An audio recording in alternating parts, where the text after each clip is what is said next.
டேயில் நிறைய ப்ராஃபிட் எடுத்ததுனால அவங்களுக்கு அந்த ப்ராஃபிட்லேருந்து நமக்கு கொஞ்சம் அமௌண்ட், இதனால் நம்ம கொஞ்சம் ஹாப்பி ஆகும்ல அந்த செகண்ட். ஓகே, நமக்கு இது இப்படி பண்ணியிருக்காங்க, அப்போ ஓகே நம்மளுக்கு இன்னும் நல்லா நம்ம வேலை செய்யணும் அப்படின்னு நம்மளுக்கு தோன்ற மாரி இதில் மார்க்கெட்டில் அதே ஸ்ட்ராட்டஜி தான் கொண்டு வந்திருக்காங்க. டிவிடெண்ட்னா என்னென்னா, இப்போ கம்பெனி நல்லா ப்ராஃபிட் பண்ணுச்சு, அதுக்கு முக்கியமான ரீசன் ஒரு சைடில் நம்மளும் ஒரு ரீசன், இன்வெஸ்டர் நம்மளும் ஒரு ரீசன். ஓகேங்களா, அவங்க ப்ராஃபிட் எடுத்ததுக்கு நம்மளுக்கும் ஒரு ரீசன். அதே மாதிரி நிறைய இன்வெஸ்டர்ஸ் உள்ளே வரணும், நிறைய இன்வெஸ்டர் உள்ளே வந்து நம்ம கம்பெனியை வாங்கணும், நம்மளோட மார்க்கெட் கேப் இன்க்ரீஸ் பண்ணணும் அப்படின்னு நிறைய விஷயம் சொல்கிறதுக்குது.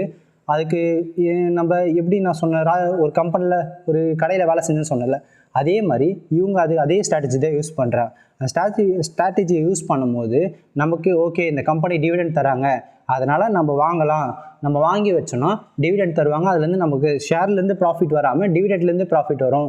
மோஸ்ட்லி நிறைய இன்வெஸ்டர்ஸ் உள்ளே வர ஆரம்பிப்பாங்க. ஓகேங்களா, ஓகேங்களா, புரிஞ்சிச்சா? இப்போது ஒரு கம்பெனி டிவிடெண்ட் தரது குட்டா பேடான்னு பார்த்துருவோமா? ஓகேங்களா, இப்போது மோஸ்ட்லி குட்டாக இருக்கிறது யாருக்குன்னு பார்த்தீங்கன்னா, இந்த கார்ப்பரேட்ஸ், நிறைய இன்வெஸ்டர்ஸ் நிறைய அமௌண்ட்ஸ் ஆஃப் இன்வெஸ்ட் பண்ணுவாங்களே, ஒரு 100 கோடி 1000 கோடி அப்படின்னு இன்வெஸ்ட் பண்ணுறவங்களுக்கு அது பெரிய ப்ராஃபிட். ஏன்னா ஷேர்லேருந்து ப்ராஃபிட் கிடைக்கும்.